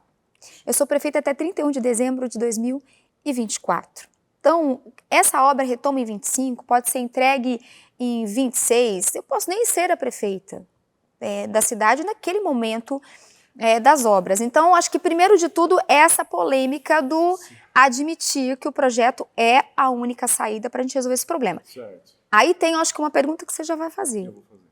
Tem custo, prefeita? Tem. O bauruense já paga isso. A gente tem mais de 200 milhões de reais no fundo de tratamento de esgoto. O problema da nossa estação de tratamento de esgoto nunca foi dinheiro. Sempre foi problemas de projeto, que foram iniciados no passado, vieram cheios de problemas, tanto é que tem Tribunal de Contas, tem Ministério Público, agora tem Polícia Civil também investigando possíveis omissões com relação a esse projeto, omissão que eu me tiro desse grupo de omissão, porque desde quando eu assumo a gente começa de fato a enfrentar o problema. Encerra contrato, recomeça processo, investe recurso para contratar alguém para falar, gente, onde começa, onde termina essa obra? Como que a gente faz da forma mais rápida? As parcerias com a iniciativa privada, elas já são um modelo de sucesso em várias cidades do Brasil. Então, eu acho que a gente pode ter essa parceria que vai concluir a obra de uma forma mais rápida e eficiente, sem ficar pedindo aditivo, sem ficar pedindo novas medições, sem enrolar o negócio, entendeu? Então, acho que a grande dificuldade, e vou dizer, eu falo publicamente, nunca houve da nossa parte enquanto executivo e quem envia o projeto, falta de informação. É que muitas vezes você encaminha a informação necessária, mas a informação não é a que eu gostaria. Então vamos pedir para a NASA mais um pouco de informação para ver se enrola o projeto. Então é essa separação que a gente tem que fazer. Que é assim, ó, vou falar para você qual que é o raciocínio, você deve saber, mas você que não quer falar qual que é o raciocínio da oposição. Pô, a eleição é em outubro. Se a gente ganhar a eleição, ela sai dia 31 de dezembro, a gente assume dia 1º de janeiro. É um projeto, isso daí é de 3 bilhões, falam, né? 3 bilhões e meio, aí vale ressaltar, 3 bilhões e meio de investimentos ao longo de 30 anos. Se a gente enrolar agora, não deixar ela aprovar e a gente ganhar a eleição, vai cair no nosso colo isso daí em janeiro, entendeu? Se enrolar, aprovou. Porque assim, de verdade, se a gente fosse fazer uma licitação convencional, vamos falar dos dois grandes problemas. Se a gente for fazer uma licitação normal, como já foi feita uma licitação, tá, gente? Isso já foi contratado uma empresa para fazer as obras, o problema nunca foi dinheiro, sempre foi erro de projeto, empresa que... Pra você ter ideia, foram 1.100 fissuras encontradas na obra, ou seja, 1.100 problemas nessa obra executada. Isso está judicializado, nós judicializamos a questão, até para cobrar da empresa um posicionamento e vários erros de projeto. Isso vem se arrastando alguns anos pela frente. Então, quando a gente fala de fazer esses dois problemas, a gente está falando de retomar as obras e a gente está falando das enchentes da Avenida Nações Unidas. Tudo isso, de certa forma, tem custo. Tudo isso são obras que vão ter um tempo longo para serem executadas. Então, quando você pensa em resolver esses... Vai dar trabalho, vai ser difícil, vai precisar de recursos, nós já sabemos disso. Então, quanto mais tempo a gente enrolar, falar assim, vamos fazer uma licitação, o DAI termina a obra, a prefeitura termina a obra. Não terminou, gente, vamos se arrastar quase 9 anos. Nós já tentamos licitar. Agora nós estamos dizendo assim, olha, iniciativa privada, invista, faça, coloque 100% para operar, depois que você entregar o esgoto tratado, você começa a receber. Então, por isso que é um projeto que consegue avançar e resolver. E mais uma vez eu digo, não é um projeto que eu inventei. As concessões dão certo em muitos outros municípios. Então, as parcerias com a iniciativa privada já dão resultado em outros municípios. E vou dizer, depois desse período da aprovação, o que a gente está discutindo nesse momento? Nesse momento a gente apresenta o projeto e pede uma lei autorizativa. Essa lei diz assim, vereadores, vocês autorizam ou não as obras serem retomadas por meio de uma concessão com a iniciativa privada? É a autorização, esse é o passo. Esse rito não foi eu que inventei, esse rito existe na política, faz parte. Sim. Então, a partir do momento que há aprovação, a prefeitura pode continuar o projeto. Aí a gente vai abrir um período de consulta pública, em que todas as sugestões, todos os encaminhamentos, questionamentos no projeto, tecnicamente vão poder ser feitos dentro desse processo. Depois vem o edital, aí tem toda uma concorrência de mercado, Brasil inteiro participando, Tribunal de Contas auditando, toda uma equipe de servidores de carreira empenhados em fazer isso, dando certo, assina contrato, eles retomam. Então você entende que tem um rito muito grande nisso. Vou exemplificar o que o governo do estado fez recentemente. Encaminhou um projeto para a Alesp pedindo, autorizando a privatização da Sabesp. Sim. Ele não apresentou um projeto técnico de como vai ser isso. Ele simplesmente pediu autorização. Ao invés de apenas pedir autorização, que era a nossa obrigação, nós fizemos além. Nós, além de pedir autorização, a gente falou, olha, nós ainda estamos pedindo autorização para vocês disso e já estamos adiantando de qual a nossa ideia do projeto. Para que ninguém dissesse que está dando papel em branco para a prefeita assinar o que ela quer. Não, nós já temos no escopo do projeto. A gente dá detalhes técnicos e, mais uma vez eu digo, não são detalhes que eu vou lá e planilhei, são estudos feitos por técnicos de uma universidade que atende o Brasil inteiro, todo fazendo bons projetos.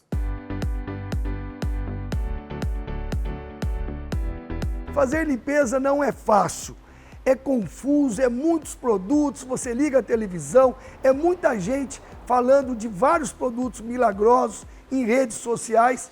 Não tem um dia que alguém não nos procure na Brumax falando sobre aqueles produtos milagrosos que na realidade milagre ninguém faz.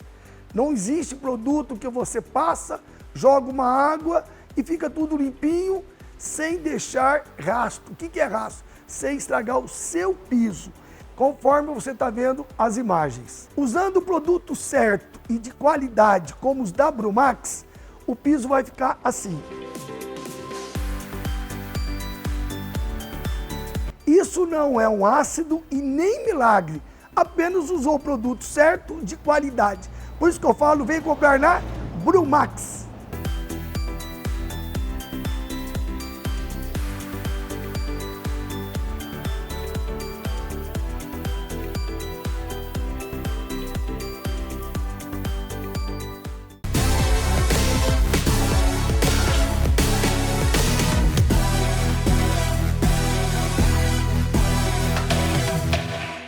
O que aconteceu na Câmara lá? Foi uma manobra do Executivo derrubar o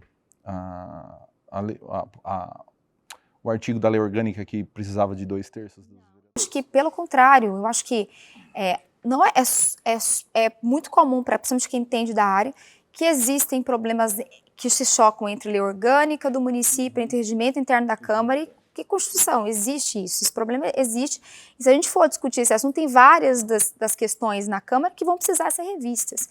Mas eu sempre digo, a minha posição de executivo não entra na posição do legislativo. Então, assim, eu acho só ser contra a destituição de mesa, pelo amor de Deus, a mesa foi democraticamente eleita, tem prerrogativa para fazer o que fez, e, pelo contrário, eu tive recentemente numa reunião junto ao Ministério Público, porque esse caso da ET vem sendo acompanhado, e vou dizer uma coisa a vocês que eu acho que pouca gente fala.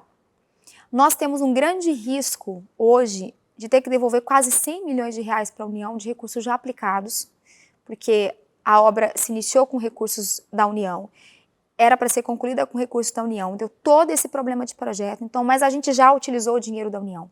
Então a gente corre risco de devolver esses recursos, que são bastante significativos. Nós tratamos menos de 5% de esgoto na nossa cidade. Saiu, inclusive, agora essa semana, o levantamento do saneamento básico. A gente está entre os 100 piores municípios do Brasil em saneamento básico. Nós temos uma obra de milhões de reais, que cada vez que passa ela fica mais cara para ser concluída. A gente pede grandes investimentos. Se você for na CETESB hoje, aprova o empreendimento desde que ele faça uma estação de tratamento de esgoto. Isso fica mais caro para o investidor. As grandes empresas querem municípios que são exemplo. Nós temos até 2030 para cumprir o marco legal de saneamento. E nós estamos parados num projeto que está querendo retomar as obras.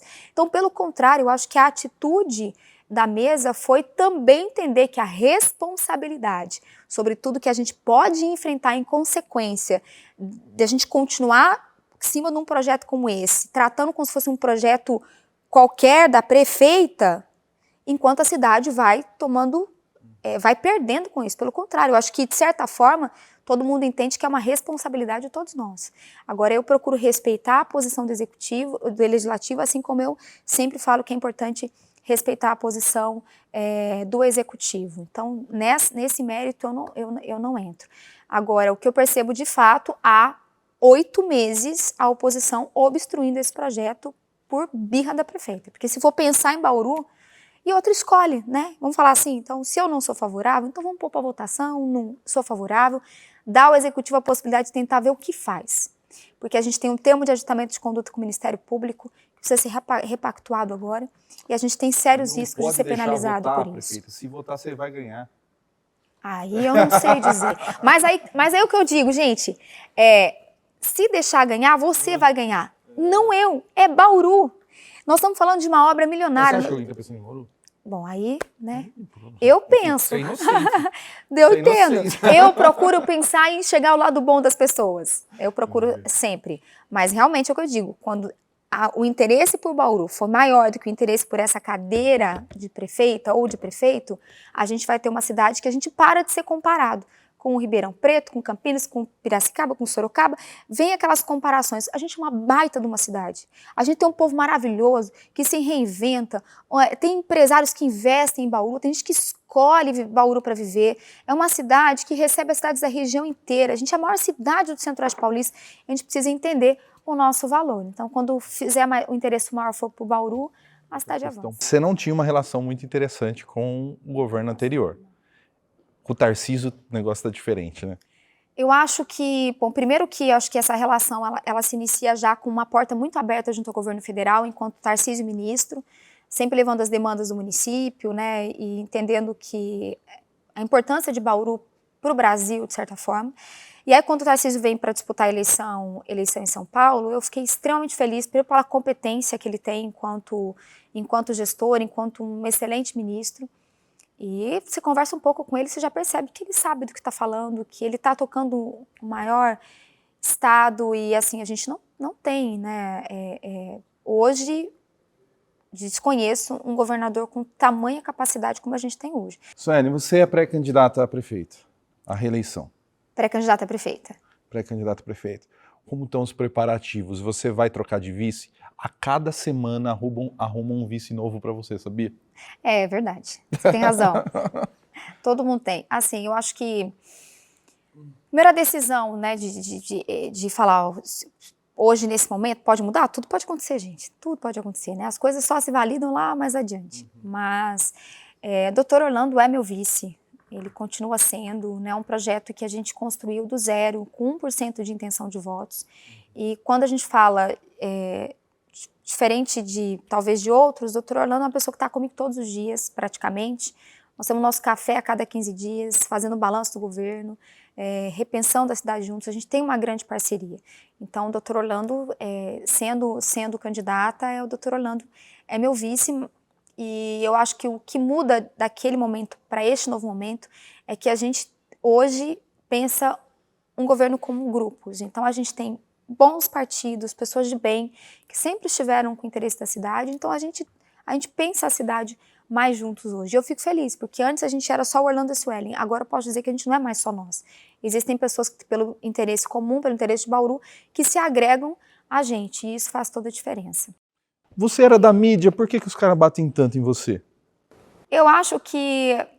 Não vamos colocar todo mundo, eu acho que não é isso. Mas assim, ó, eu não gosto de acordar cedo, eu sou um cara que acorda tarde. Mas quando eu acordo cedo e monto no carro e ligo numa rádio de Bauru, eu sei lá. Só fala bem de mim, né, as rádios.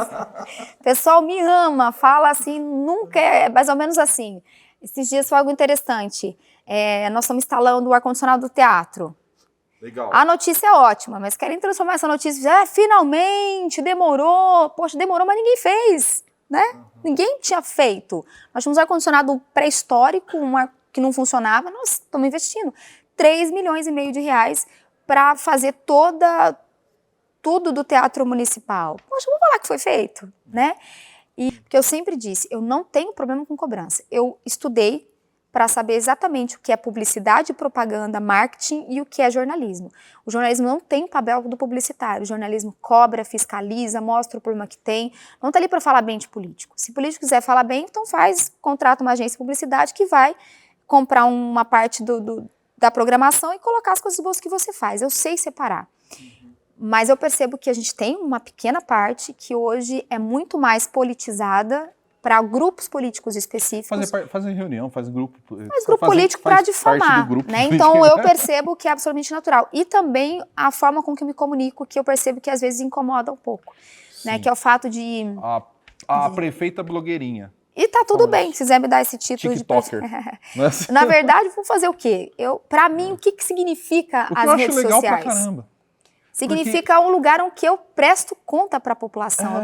As pessoas precisam entender que elas não votam apenas em robôs, elas votam em gente. Eu sou uma pessoa que converso, que eu tô ali. E as redes sociais deram opção para você mostrar um pouco mais de quem você é. E olha que eu não consigo mostrar tudo o que eu sou nas redes sociais, eu posso. Porque se eu for gravar a minha rotina de trabalho inteira, as minhas reuniões, vão ver que a gente trabalha 3 vezes mais do que eu consigo divulgar. Mas é muito bacana você mostrar um antes e depois do que você executou. Então hoje, e não sou só eu, os prefeitos do Brasil inteiro estão tendo essa tendência. Por quê? Porque hoje as redes sociais... chegar na população dessa forma. E a gente precisa ser inimigo por conta disso, da TV e da rádio? Não, pelo contrário. A gente se pauta, a gente se ajuda, a gente comunica. Num vídeo de 1 minuto, eu não vou conseguir contar tudo que foi necessário ser feito, por exemplo, para a gente, sei lá, fazer uma obra significativa, importante, como Rosa Branca, por exemplo, que é uma região da cidade que a gente fez uma baita de uma obra inaugurando nesses dias. Eu não vou contar tudo. Posso ir lá para a rádio para a gente poder conversar, mas as coisas precisam ser equilibradas. Quem vai te enfrentar nas próximas eleições? Não faço ideia. O que estão falando aí? O Rodrigo é candidato? Então, não sei. Parece que sim. Parece que sim? Parece que sim. Ou fala, gente, acho que tem uns 8, 9 candidatos aí, acho que 8 recente, e tá tudo bem, eu acho que viva a democracia, hein, que as pessoas queiram se colocar à disposição.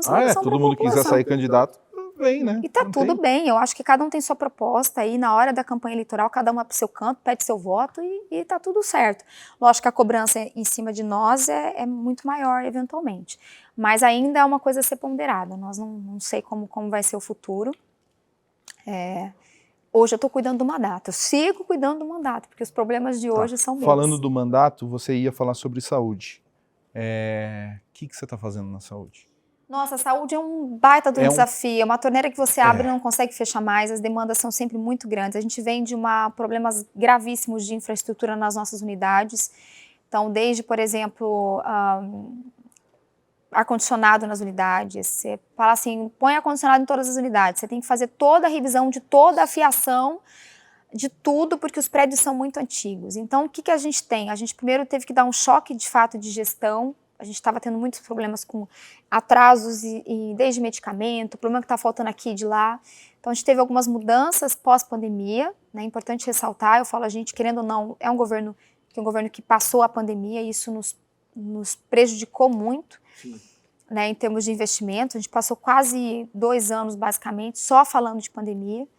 Então, hoje a gente tem como realidade, acho que primeiro, essa articulação para o nosso Hospital das Clínicas, o segundo ponto é a construção do nosso Hospital Municipal.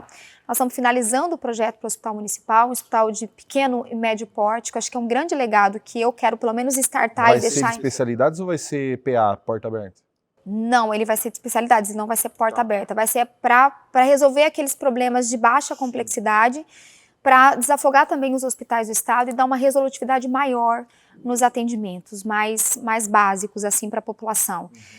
Estamos em algumas obras de manutenção das nossas unidades. Vargem Limpa a gente entrega agora, dentro desse mês de maio, uma UBS naquela região.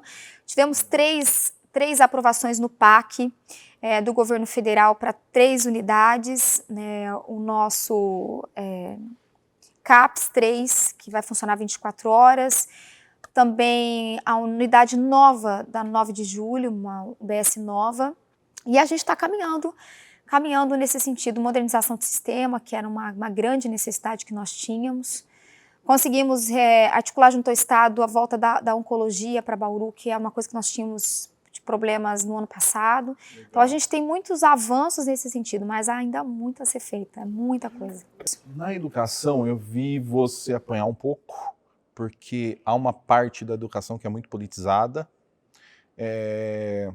Por exemplo, eu sou claramente, eu sou imparcial, eu faço advogado do diabo aqui, né? Todo mundo que vem eu tento fazer o contraponto, senão não tem programa. Se eu ficar aqui só concordando com a pessoa, não tem problema. Mas assim, minha ideologia é um pouco, eu sou progressista, sou um pouco à esquerda. Mas quando eu vejo a esquerda daqui fazer críticas a você, eu também faço crítica a essa crítica, porque eu acho um pouco maldosa e às vezes eu vejo o viés simplesmente político e não prático do que está acontecendo de verdade na cidade.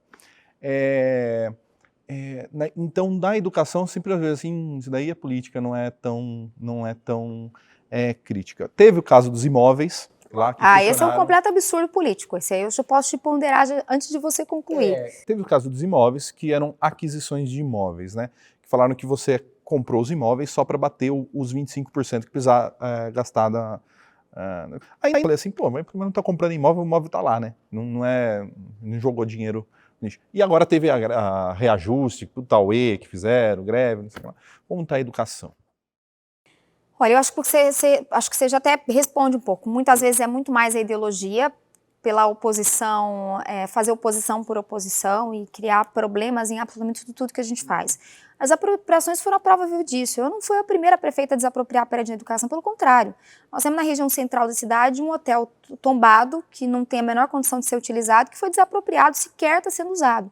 Já foram 25 milhões em governos passados que foram desapropriados em prédios de fato péssimos, que não tinham a menor condições de terem sido desapropriados. A gente desapropriou o primeiro prédio que a gente estava alugado, a gente alugava esse prédio, a gente pagava mensalmente, ele integrou o patrimônio do município. Então foi um investimento feito no patrimônio. adquirimos prédios que hoje estão sendo utilizados, né? Agora, antes de ontem, eu vi um videozinho, prédios que não estão sendo usados. Eu falei, em que cidade que essa pessoa está? Porque nós estamos abrindo uma escola onde era a antiga escola do Guedes, por exemplo, nós abrimos 60 vagas integrais lá, num prédio que nós desapropriamos, e anteriormente estava sendo utilizado como uma escola, um pulmão, ou seja, o DICE está em retomada de obras, as crianças estavam nessa unidade, uma EMF, nós apropriamos, eles foram para lá, bem instalados, mas havia necessidade, por ser uma EMF, de uma quadra, e a gente realocou para o Santa Maria, já que o Santa Maria, entregamos o prédio novo do Santa Maria e estamos abrindo uma creche nova.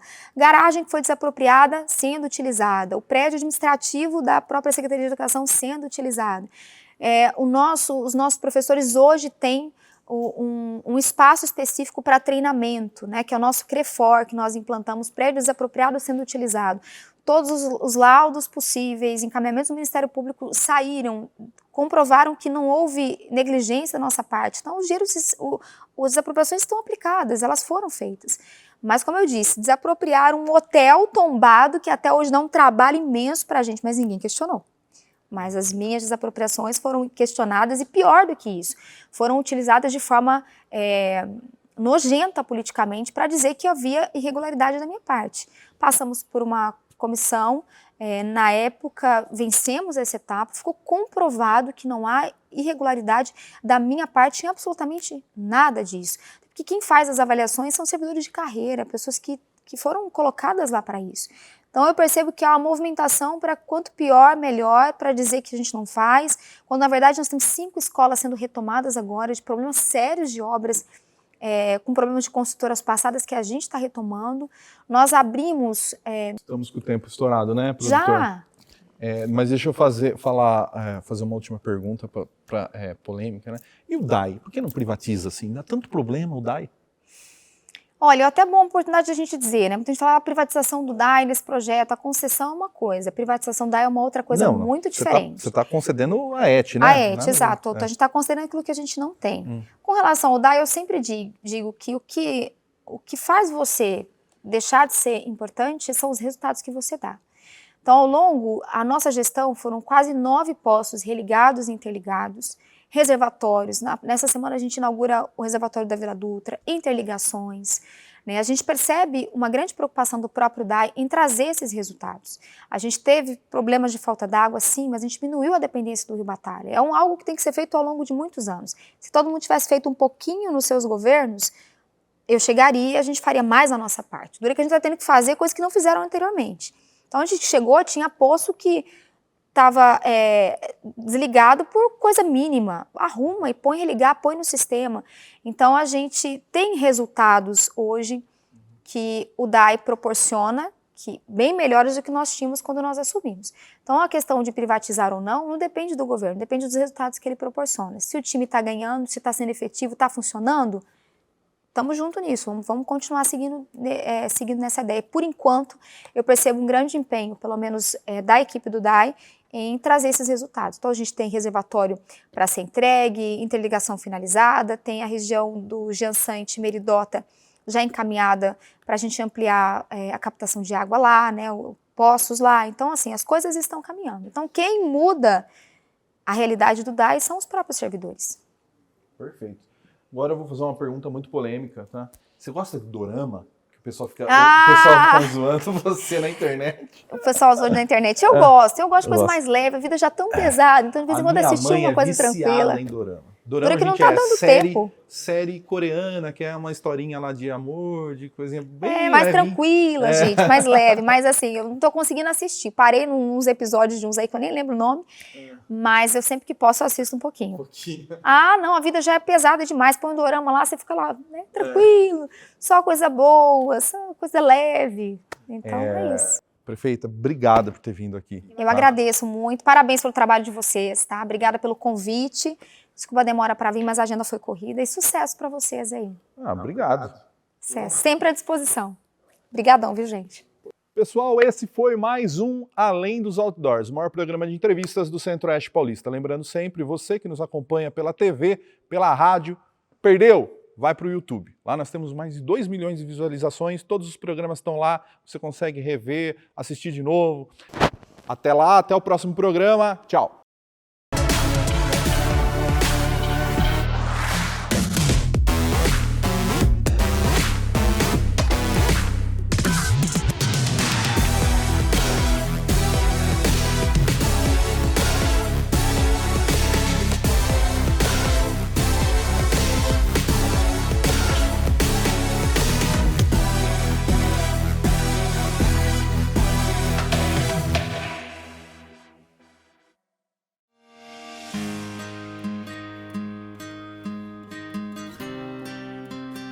Preocupar-se com a saúde do seu pet é essencial para garantir uma vida longa e feliz ao seu companheiro. Como parte desse cuidado, é importante estar atento à prevenção de doenças e manter as vacinas em dia. As vacinas protegem contra uma variedade de doenças, como sinomose, parvovirose, leptospirose e raiva. Além das vacinas, existem outras medidas preventivas que podem ajudar a manter o seu pet saudável, especialmente nesta época do ano. No verão, é importante proteger os pets contra pulgas, carrapatos e mosquitos, que podem transmitir doenças como leishmaniose e a dirofilariose.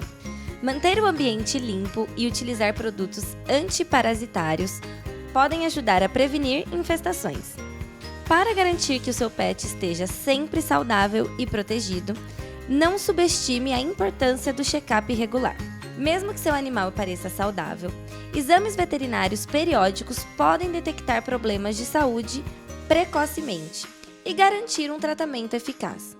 Lembre-se, a prevenção é a chave para uma vida longa e feliz ao lado do seu pet. E a Clínica Veterinária Vista Alegre está aqui para oferecer os melhores serviços e cuidados para o seu amiguinho de 4 patas. Agende uma consulta e cuide de quem está sempre ao seu lado.